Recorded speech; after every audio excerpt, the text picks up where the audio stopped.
Hello and welcome to a wonderful event that's organized by Sean Carey and the City Colleges of Chicago, Wilbur Wright. And so my name's Debbie Rowe, and you'll learn more about me, but what I really want to do is start with learning about all of you and also having you learn about each other. So can you please put into the chat your name, your role in your organization, not just the title, because that doesn't necessarily describe well what you really do.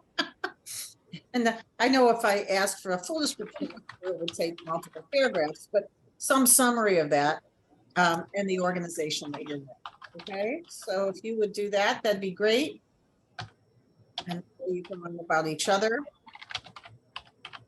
And Michael, I'm going to mute you because I can hear you typing, which is fine. We'll have questions and answers and interactive sections where you'll be able to unmute yourself. Great.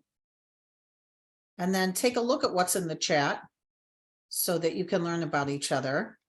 But I am going to get started. You can hear me, right? Shake your head up and down. Okay, good. All right, so I'm going to get started because I've got a lot to cover and I want to do it at a pace that's digestible. So here we go. And just unmute yourself if something goes wonky about the technology. Like right now, why is it taking so long to load the slides? Come on.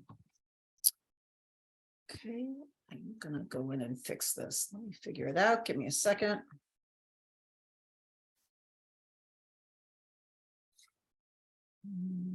Oh, now they're loaded. Okay.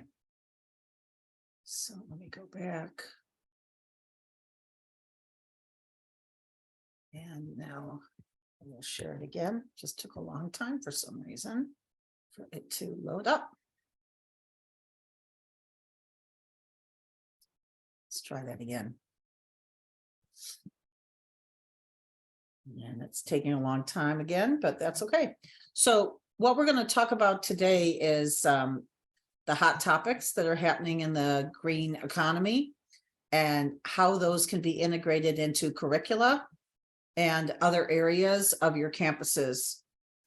So I used solar because solar is always a sizzle, right? People are so interested in solar energy, even though lots of times energy efficiency might be as cost effective, more cost effective, but always essential to include, but people don't get as excited about it as the solar. So we're going to be talking about all these green economy growth areas, particularly in the area of clean energy. It's hard to cover all of the green economy growth areas, but we'll touch on them. So my name is Debbie Rowe, and I am president of this U.S. Partnership for Education for Sustainable Development. We've been around for 19 years, and we co-founded 2 national networks made up of 65 higher ed associations from lots of academic societies. You'll see more about that. And also facilities directors and presidents and provosts and chief academic officers and student life and housing. So those are the networks. And then I also work internationally on educating for green jobs and for a more sustainable future, and on updating educational publications to include sustainability. I also co-founded with IREC and co-facilitate the National Clean Energy Workforce Alliance, and the hat that I'm wearing for that and for today is the National Council for Workforce Education. That's an affiliated council with the American Association of Community Colleges, and it's basically the occupational and workforce deans in community colleges across the country.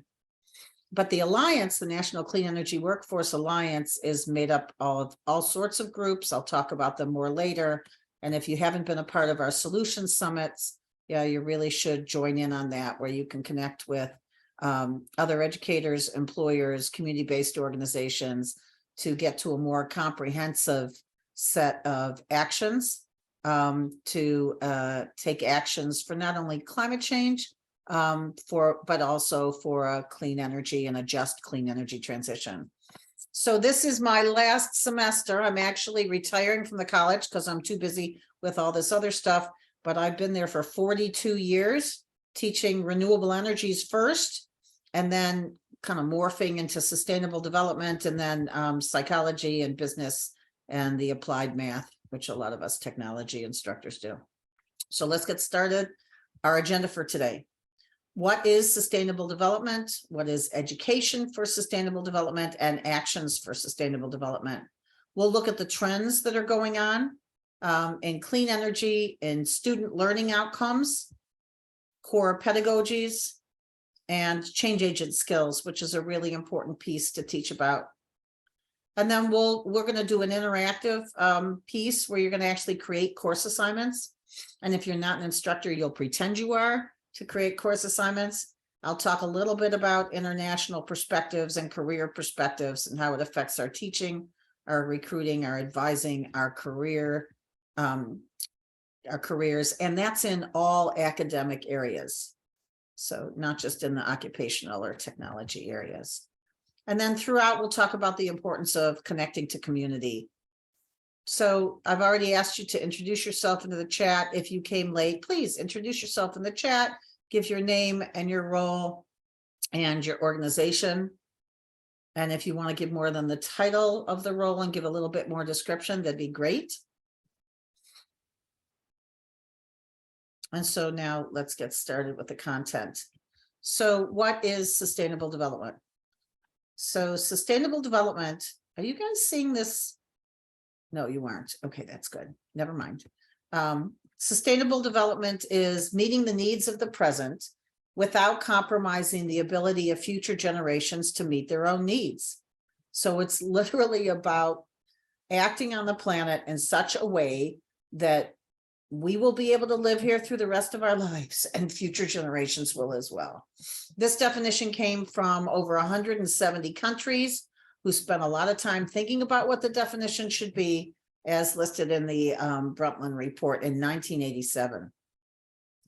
Another way to think about sustainable development is that it's the shared responsibility, or I like to talk about it as an opportunity for improving quality of life for everybody.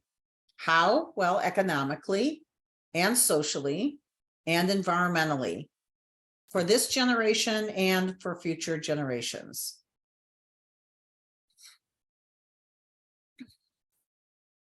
So lots of times sustainable development is talked about as the triple bottom line, right? The triple bottom line of sustainability.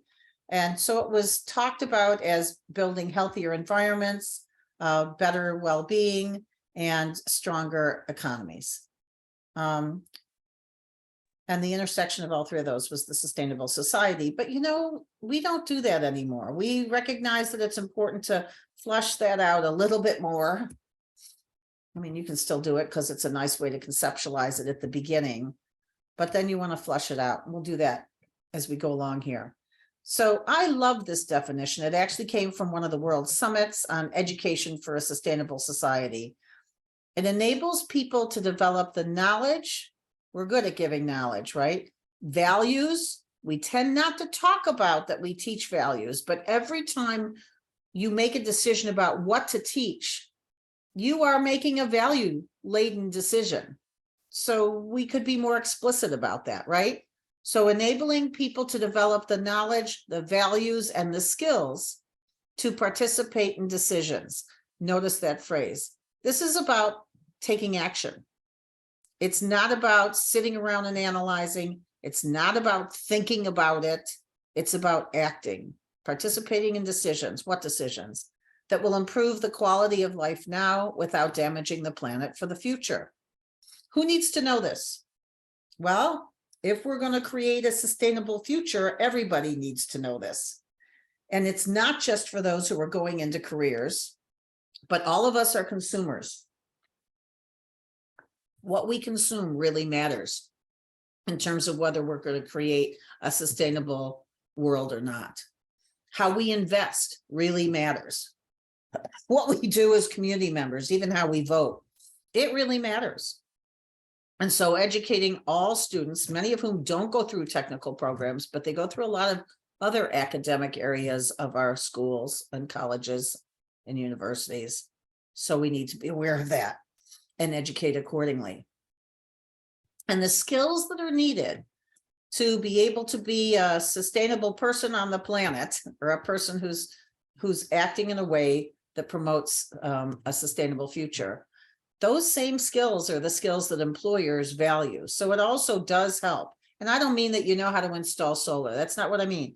I mean, for example, that you know how to be an effective change agent to improve things, that you know how to be a proactive problem solver. And we did an actual chapter on that. There's the link if you want it. You can look at it later. So you're going to hear me talking about the Sustainable Development Goals. There are 17 of them.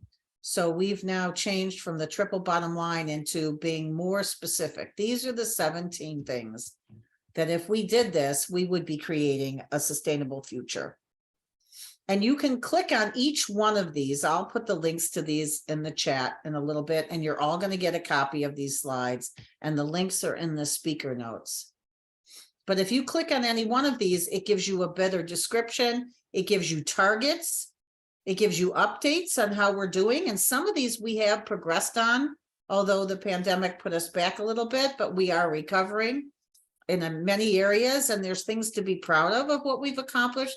But of course, other areas where we definitely have to do more work and at a much accelerated pace, because we are putting at risk the sustainability of the planet for us, for our species. And we can talk more about that as we go along. But it also has indicators. So lots of juicy stuff at the website that goes along with that. Why is this so important? Well, I think you've gotten the idea, right? Our decisions will create more scarcity and a lot of human suffering, or a future of greater abundance, better relationships, and higher quality of life. So what we do really matters. And in higher education, this is like 20 years old, this slide, right? So it talks about what's happening in higher education. Sustainability is being integrated, green economy and sustainability, into our curricula, into research, into operations, right? We're going to net zero campuses and drastically reducing our consumption of polluting fossil fuels. We're getting more sustainable in our purchasing. Our overall mission and planning, look at anybody's mission and planning in higher ed, and it's about making the world a better place. So this is just ways to do that. But it's also included in student life. We'll talk about that. Professional development, that's what we're doing today. And community outreach, the partnerships we have, and even our legislative advocacy, the governmental relations office from higher ed, and how students can civically engage to get the kinds of policies that we need. In fact, I got an invitation to the White House a couple of months ago, and I couldn't figure out why. And when I got there, I found out it was because I had been mentoring some student coalitions who had really helped to get some of the climate policies passed that we needed for a sustainable future. They should have gotten the invitation, not me. So now let's talk about the environmental need a little bit. And, I said I'd talk about solar, so I'm talking about solar for part of this time. Why is it so important? And it's in the context of why do we need a clean energy workforce? So this is one of the recent reports, but there are many more from the IPCC, the Intergovernmental Panel on Climate Change, which is a coalition of really thousands of scientists from around the world who have come together to look at all of the research and to create summaries for us. And what they say is, as the UN Secretary General described it, this particular report is an atlas of human suffering because it's a comprehensive look at what's already happened and what is going to happen if we don't act faster. We are not on track to stabilize the climate. I had to add this slide. For the last few years, I was hoping we could get there because we have the technology. It's already cost effective. We just needed to move, but we haven't moved fast enough. So what do we need to do? We need to reduce carbon emissions and other greenhouse gas emissions by reducing fossil fuel combustion. That means our coal, oil, and natural gas combustion. And we have to switch to more efficient and renewable energies that are low carbon fuel sources like solar and wind, and there are others as well.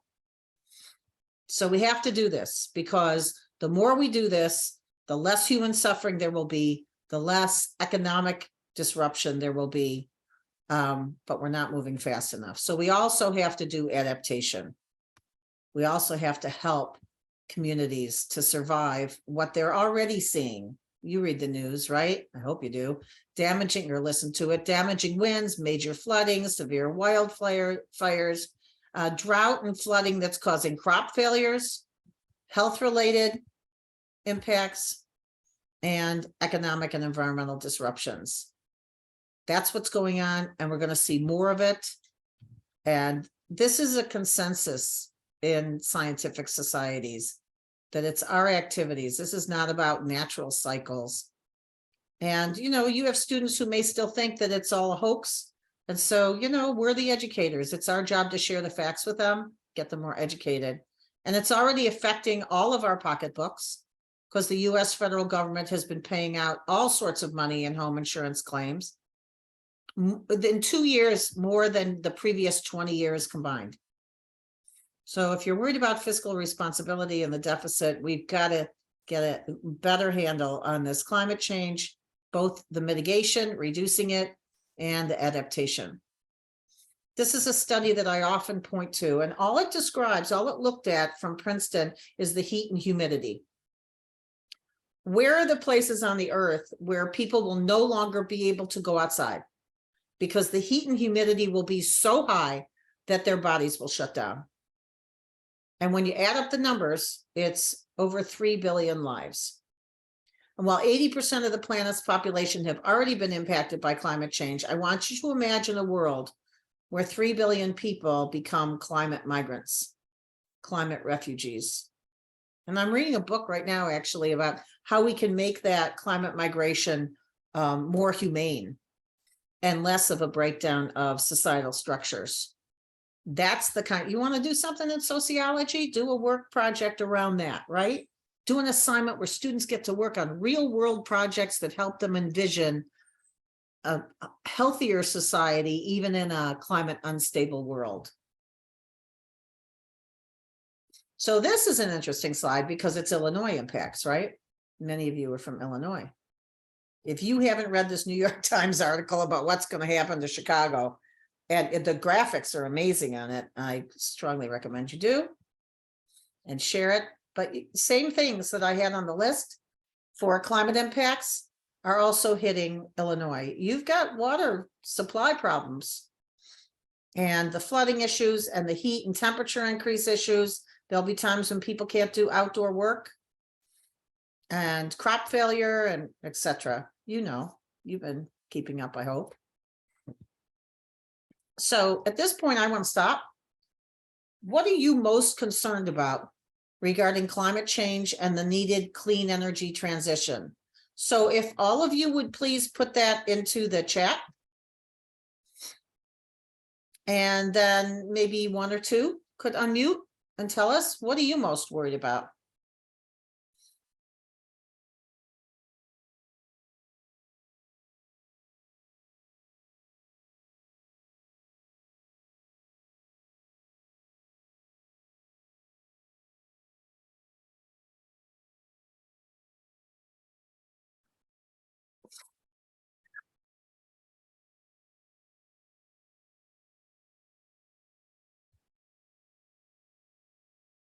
Come on, you guys. This is your time. Thank you, David. Too little action, too late.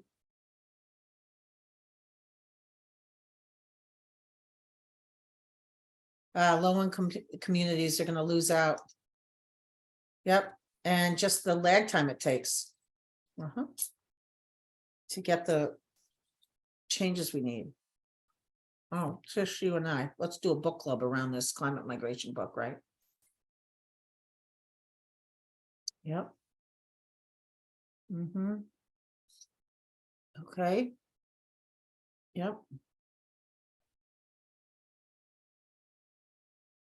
Reduction of natural areas, that's interesting. If you design it well, that doesn't have to happen at all. And in fact, reforestation becomes one of the wonderful things, right? In soil regeneration and redesigning the model of constant growth to a model of sustainability, sustainable development. Yep. I actually had a great conversation with somebody the other day about that, who runs a sustainable lifestyles campaign out of the United Nations Environment Program, and how the young people are really thinking about that. How do we change our lifestyles? How do we change the way our economic system runs from constant growth to sustainable growth? Let's grow those things that aren't going to destroy the planet or harm human beings and other species too. Okay, thank you for sharing that. Nobody said workforce. Nobody said the workforce won't be ready. So let's go look at this, okay? We can meet the science-based targets for a 50% reduction in greenhouse gases by 2030. We actually have the technologies that are affordable that would get us to that, particularly with the passage of this Inflation Reduction Act, also known as the first comprehensive climate bill we've ever passed in this country. And it's not perfect, but it was essential. We can get there, but I don't think we're going to get there. And there are other parts, only 29 countries out of the 170 that were supposed to update their nationally determined, their plans, actually did it. So we are not going to get there, but what we can do is prevent the worst impacts by continuing to make this shift. What is the shift? We need deep decarbonization, making that energy transition happen. How does that, what's the low-hanging fruit? We have to electrify our buildings. Stop heating and cooling our buildings with a fossil fuel furnace, a natural gas furnace. Stop cooking with gas. Switch everything to electric, and then put renewables on the grid. And yes, we have some grid work to do, I know. We also have some equity questions in there about who owns the grid. Can we do community grids? So we'll be more resilient, but I can't get that far in the weeds today. Love having that conversation though. The biggest unknown in terms of how much human suffering we'll be able to get rid of is how we act. If and when people will change. And that's why as educators, you're in a unique and important role. But there really is hope. I mean, in 2012, the National Renewable Energy Lab said that we had the technology already cost effective to do 80% of the electricity that's coming off of the grid with renewable energies. And that was, 10 years ago. So this kind of lists the things. It adds in sustainable agriculture, moving to more electric vehicles, basically just getting rid of the greenhouse gas emissions from the fossil fuels as quickly as possible. And yes, I know there are other things like dairy cows, and my brother happens to be in charge of a project nationally to work with dairy farmers, and they're doing their wonderful solutions, but we don't have time to talk about that today. And or the agricultural module that we're creating with IGEN for you over the next year. Let me just tell you, there's good news though. Governments, businesses of all sizes, and other key employers are greening their job rules, their products, and their processes. I just talked to a guy at Cengage yesterday. He's got a brand new textbook for first-year engineers or pre-engineering and engineering tech, and it's all about sustainable design and products. And he's saying they need to get that right in the first year. It's helped green jobs grow at a much faster pace. And LinkedIn has a report that looks at the demand for green jobs. Basically, the demand for people to be in green jobs is outstripping the supply of workers. And it's projected to continue. And the students really care about this, right? I mean, there's survey after survey after survey that say that they care. They want to be a part of the solution. So Illinois is very unusual. You have this amazing piece of legislation that passed, the Climate and Equitable Jobs Act, and it is already moving things. Just knowing that it had passed. We had over 2,000 new solar installations that were started in the 5 months following its passage. Lots of funds coming out, 14 workforce hubs. Many of your colleges are involved in partnering with your community organizations to help put in the proposals for those hubs. If you aren't yet, you should be looking at it, whether you have a solar program or not. You have a really important role to play as an anchor institution in your community to make this CEJA thing work. So we need to train new employees, upskill existing employees, improve recruitment into the field, and make job placements smoother. We need to support these green energy companies that are basically running as fast as they can to get as much done as they can. And we should be here to serve them, right? I've already talked about how everybody needs to know this, right? Because whether you work in the field or not, as a consumer, as an investor, and a community member, you need to have the facts so you can make smarter decisions. So I already said this, that the demand for workers is projected to continue to grow. We have been calling companies. We have this grant with IGEN. We've actually been calling the companies, and they've been listing for us the jobs that they can't fill. So we need more people trained. And even if it's not in your area right this second, the two fastest job growing areas in the country for multiple years has been wind and solar. And policies are driving this change, but so is the education of people.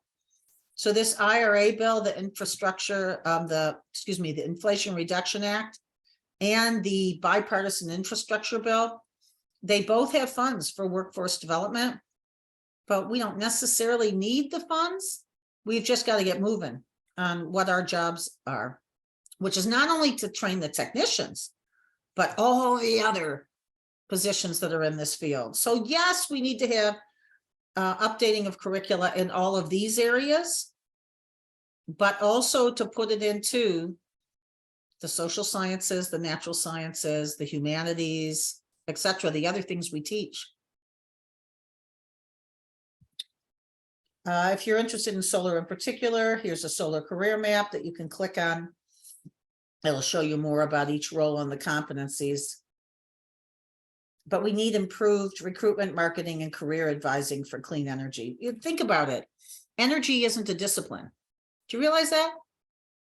And that's been a problem in higher ed. We haven't been able to respond well because it's like, whose responsibility is it?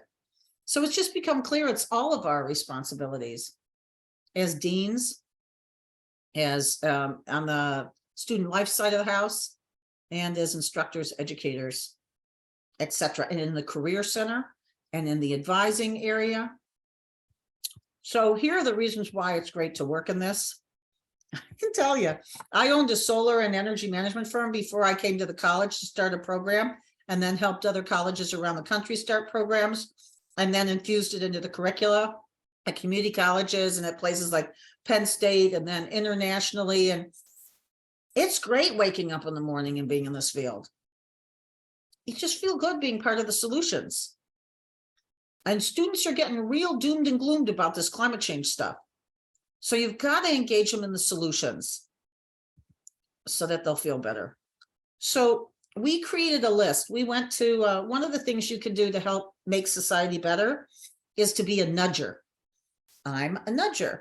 What does that mean? Well, I go to people who should be moving faster and I say, do more. And I'm here to help you. That's actually my core message today, right? Some of you are doing a lot, you know, like clay. You're already doing a lot. I'm just here to serve you if there's a way I can help you. But there's also many of you who could do more, and I'm here to make it easier for you. So we went to the U.S. Department of Energy and we said, you need to do more in updating the curricular materials and getting it into the textbooks. And they said, well, okay. And so we partnered and we have been convening publishers. And so we collected, let's see if this will do this, if I do this. Yeah, we did. Great. So we collected all of these materials that are open source materials that publishers are now putting into textbooks. And you can see that it comes from the U.S. Department of Energy, the National Science Foundation, the Office of Energy Efficiency and Renewable Energies. And look, there's something on Illinois because we did this whole set of modules and materials that are Illinois specific. I'll show you in a second. And then we went to the US Green Building Council. Look at 28 courses on decarbonization. These first ones are not open source, but these other things are. Free curricular toolkits, an education page. So you have this now. It's linked into the slides. I'll give it to you. Please share it with people and have them dig into it. Have a brown bag lunches where you can talk about it. And this is pretty specific to all the green technology stuff. But then if you move down, look, here's business. How do you talk about your marketing and sales and use clean energy transition examples? How do you talk about finance, but also bring in examples as you're teaching it about blended finance that we need for a net zero energy future? Here's a textbook rubric that we put together so you can look at your textbooks and see if they've already integrated this in and you know what you're looking for. We have a global guidance document on education for green jobs. We've got a bunch of stuff on disaster prevention, adaptation, and resilience. And I have to tell you, we'll have a whole new set of resources on that go into it in more detail at the end of this month. This is yours now. I'm giving this to you, right? So you can use it. And then here's the one that's the Illinois one that we created last year. That's also linked off of your slides.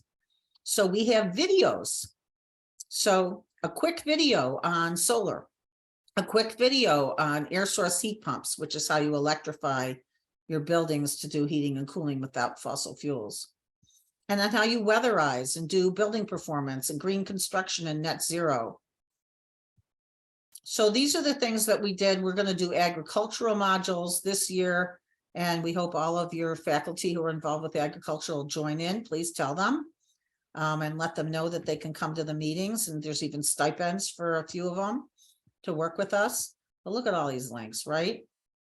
So lots of juicy stuff. And your students care about this.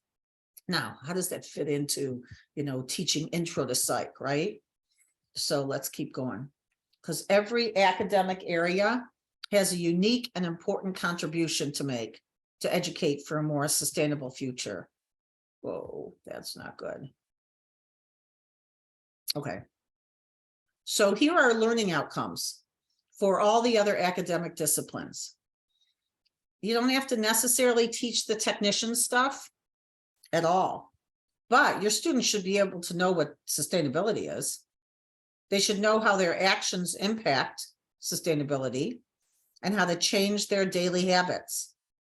Well, how can you do that if you're teaching psychology? Look, I've taught psychology for 30 years. And in Intro to Psychology, when I teach operant conditioning and classical conditioning, the examples I use are around changing your daily habits. They learn operant conditioning and they learn about being a more sustainable consumer at the same time.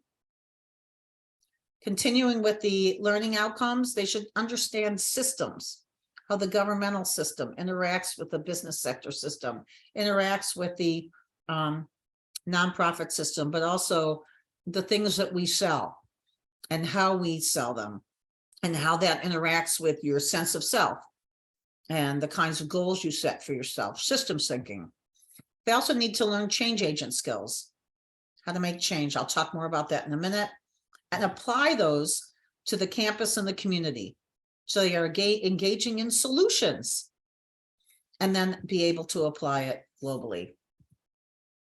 Here's another paper, somebody who I really like, who kind of put it into these buckets. They need to be able to think about the future in a positive way, envision positive possibilities. We had a group of marginalized population students, because I'm right on the edge of Detroit, right at my community college. And these students would tend to not pass class tests and then drop out. And we got them involved thinking about creating sustainable futures. And we found that the data showed us that they stayed long enough to get the tutoring to be able to pass the classes. And when we asked why, they said, nobody ever asked me to help create a better future for the world. I'm so excited. I have to come to school for that. So I got to figure out how to pass these tests. And it was great for our retention. They need interpersonal skills. and problem-solving skills. So I'm going to be quiet now. And can you just read these slides so you get a sense of how you might integrate education for sustainable development into each of these areas? If you have questions as you're reading, you can just unmute and ask.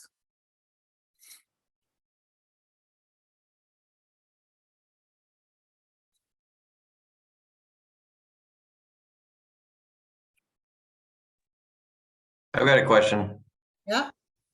Have you seen any schools or programs that have sort of taken a holistic approach to integrate this? Lots and lots, like hundreds. You got any examples that we could refer to? I'm just curious. Yeah, so Penn State, I went there and did a professional development program with their faculty and their staff. I spent 2 days there, and that was over 10 years ago. They have an institute for global sustainability. They've had ongoing professional development. They have a departmental assessment where each department assesses how they've integrated it in.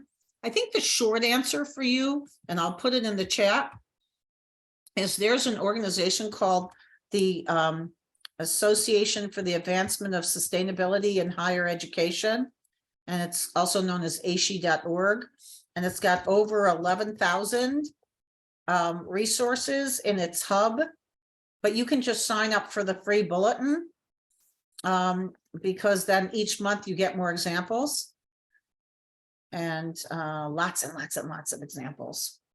And that was just nationally. There's also like ASHE's in 80 countries too. But I'll give you more. You'll see more as we go along too. All right, let's go to the next slide. Here's other disciplines.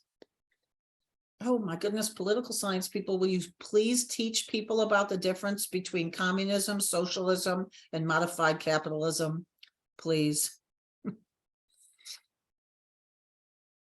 The fear of socialism without understanding that our public schools are socialized, our police are socialized, our firefighters are socialized.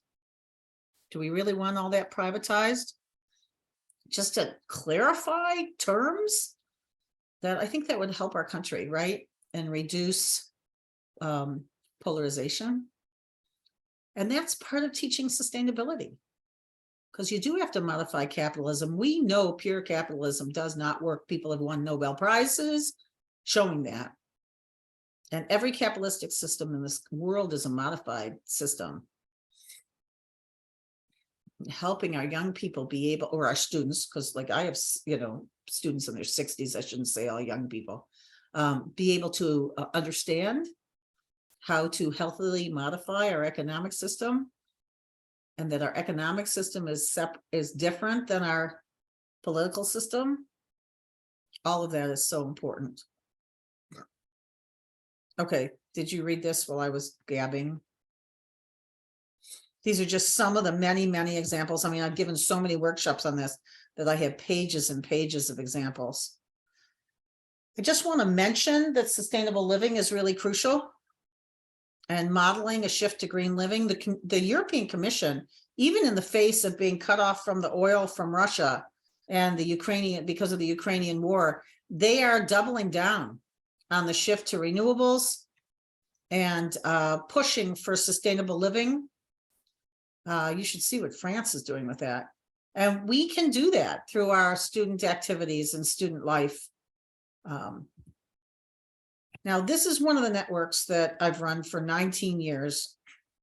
I didn't write out the whole name of the association because it would take too long. So I just wrote out the academic areas they cover.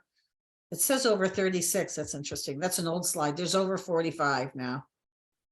Academic societies that have committed to integrate sustainability into their curricula. And they have themes at their conferences, and we have collected some of their materials. So the network is called the Disciplinary Associations Network for Sustainability.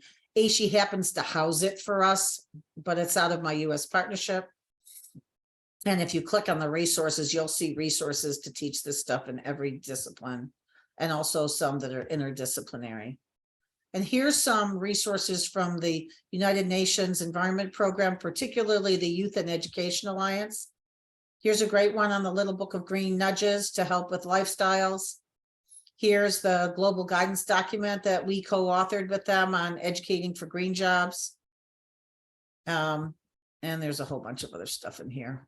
Here's one on gaming, getting it into video games, and on getting rid of single-use plastics, and a whole of institution approach.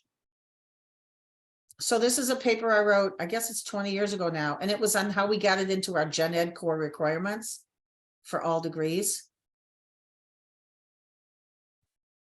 So that's worth reading. And it's also how we took the faculty who went, oh, I can't do this, I've got too much content to teach. And we helped them to create a project where they could still teach their content, but their students could learn about envisioning sustainable futures and have positive futures fairs on campuses. And lots of colleges and universities have been doing that. So all of that in that paper. The essential, I keep turning over here and looking because I'm looking at the clock. I want to make sure I get to everything. The key thing here is that students become change agents who feel empowered to create a sustainable future instead of doomed and gloomed and apathetic and there's nothing we can do because so-and-so has to do. No, that's a cop-out. That's not right. There's so much we can all do. Using the school as a living lab of this and opening it to the public, using the media to educate the public, and catalyzing this movement from apathy or fearfulness or just being obedient to business as usual to instead evoking a caring and effective involvement with healthy self-concepts and the emotional and interpersonal intelligence to cope effectively with this.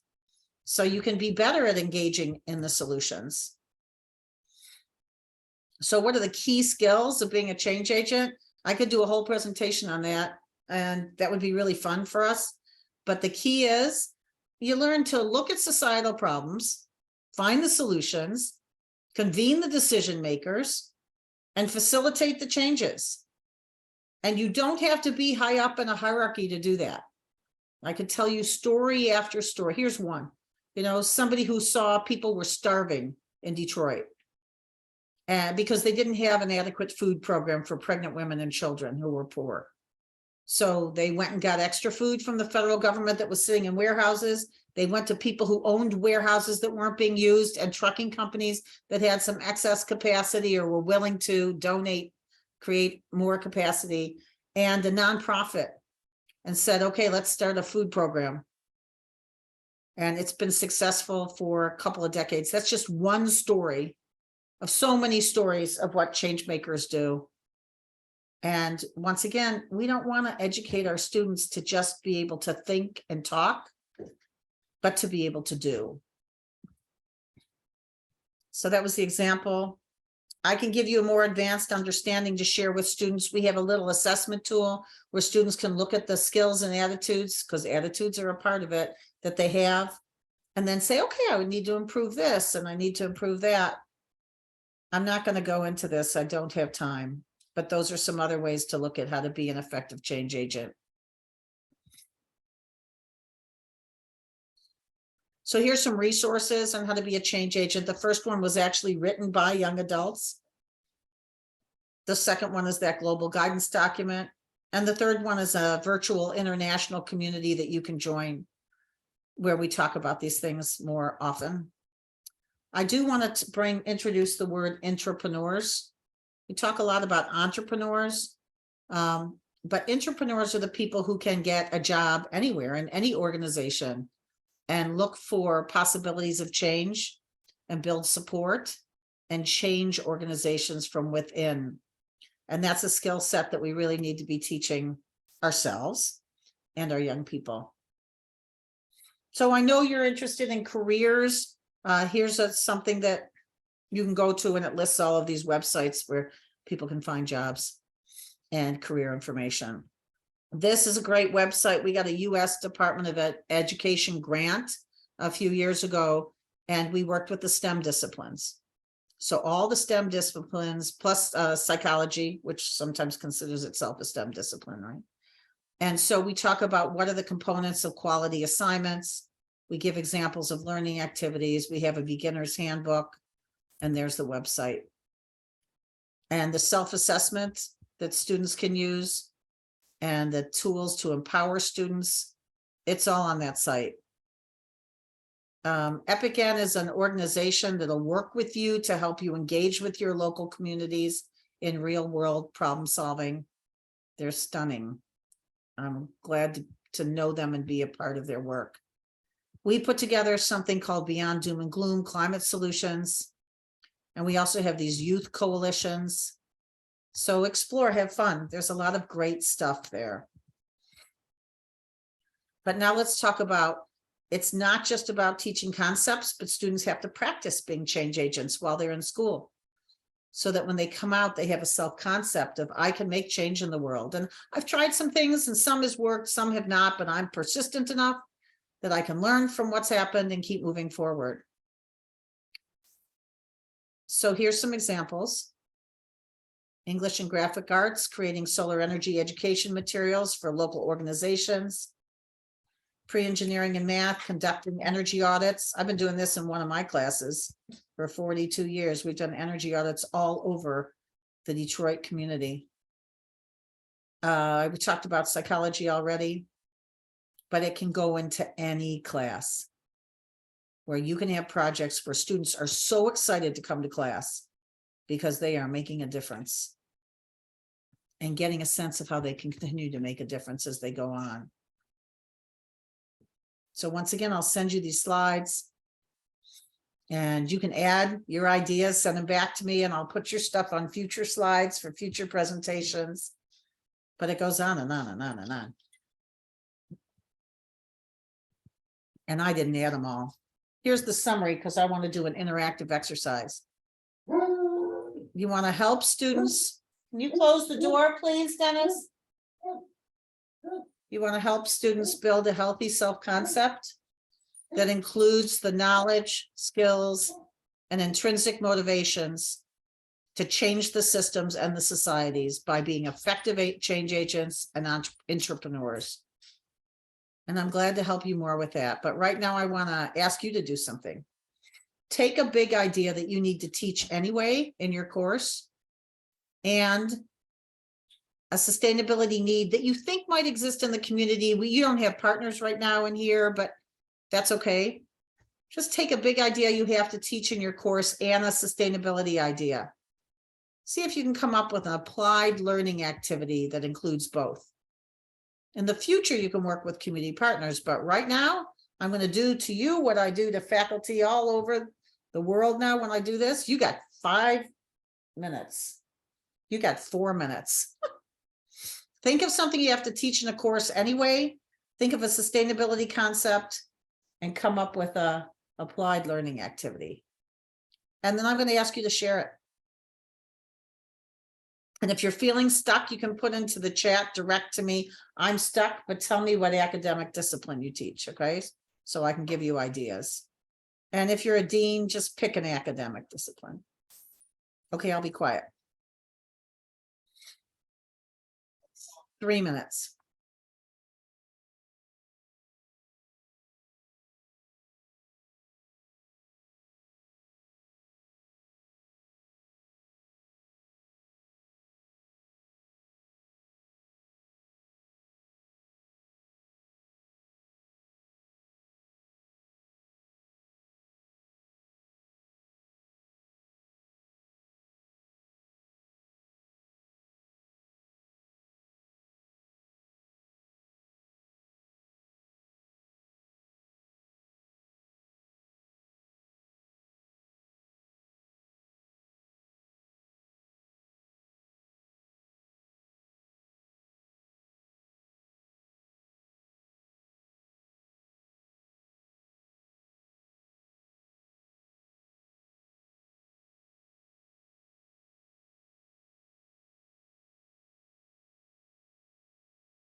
Okay, I know you've got 2 minutes left, but I bet some of you have an idea already.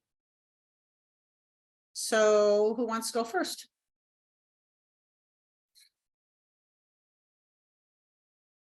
Okay, Sean, go for it. Yeah, since I played a part in organizing this with you, I guess I'll jump in and be the first one. So most recently when I was teaching speech.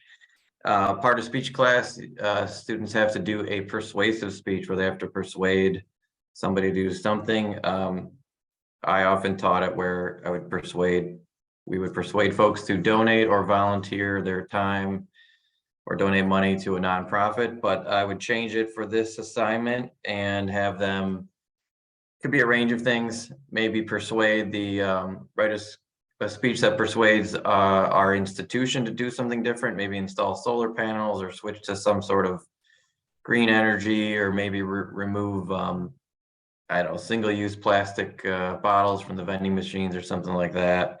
And then in doing so, they'd have to do research, pros, cons, what if we do this, what if we don't do this, what are the consequences, and a call to action. Great. Yeah, and then they could do a letter to the editor with that, right? Or they could do presentations in the community. Fantastic. I love that. Who else has got an idea?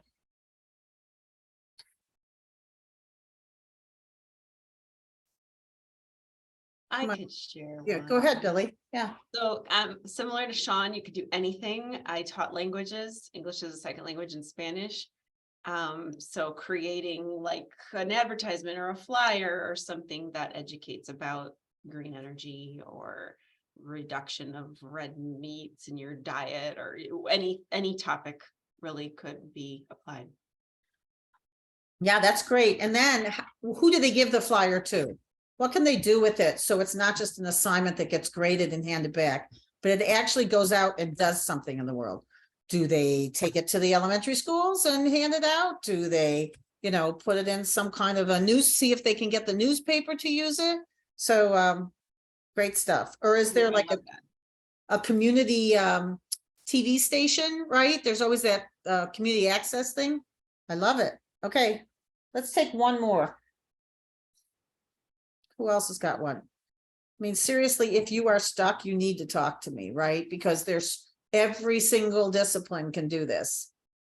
And it's so much fun to be in a room with faculty who are like, oh, we could do this. Oh, wait, I want to work with you on that, and then you have things.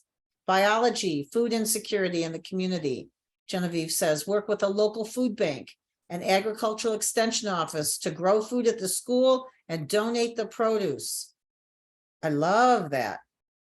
And of course, you're talking to somebody who, instead of building a garage, built a hoop house. And now I have year-round food production in Michigan, right? So that's great. Thank you.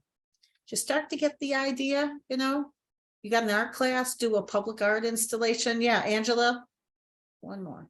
So we, as a university system, we're getting ready to install solar panels on all of our system schools and community colleges.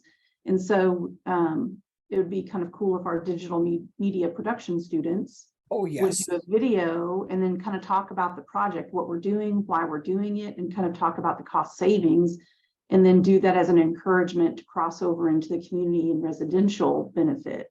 Because I think, as an institution, it's easy to think on the commercial side, but also for that to translate over to the consumer, because there's very few. Of course, Arkansas, we're so far behind on implementing sustainability on some things. Some things we're good at, and some things we need a lot of work to go. But I thought that'd be a very cool digital media project that students could do and integrate and inform and educate. Oh, that sounds just great. I love it. And I learned a long time ago when I needed media attention to film my classes. If you call the TV station, you say, I got a great visual for you. So let them come out and see the, I don't know, groundbreaking, or when it first turns on, or whatever it is. And then the students are right there, and maybe they could put that video up on their station from then on, right?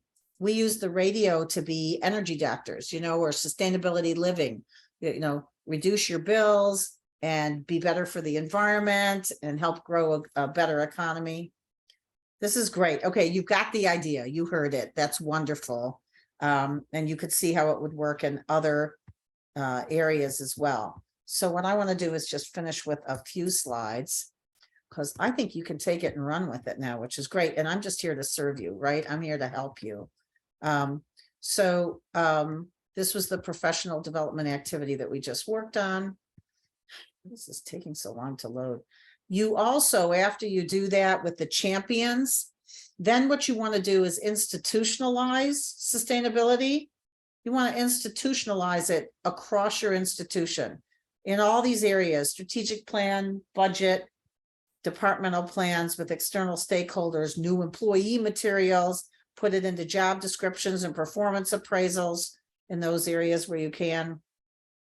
So I had another activity that I knew I wouldn't have time for, but you can at your leisure, which is how are we going to institutionalize this? Go beyond greenwashing and just sustainability light. And when you do that, identify who's going to carry it forward.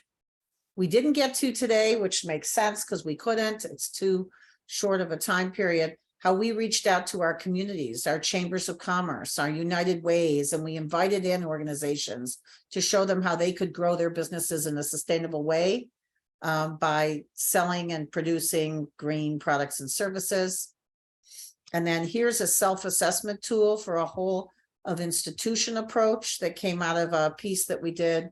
It's a couple of years old, but it's still extremely relevant, integrating it into all these different dimensions.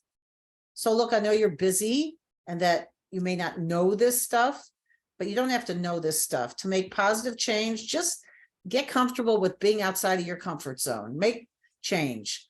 And you don't have to know the answers. You can be a guide on the side, not the sage on the stage. Work with students and other stakeholders, make it inclusive, but recognize you have a really important role to play because you are in a position of power and privilege. We can change and make a sustainable future, but we've got to take accelerated actions. So congratulations for everything you've done. Congratulations even more for what you will do in the future. Thank you for joining us today. And those of you who are watching the recording, thank you very much. There's my contact info, and the copy of the slides will be sent to all of you as well. Any closing comments that you have at this point? I am going to turn off the recording.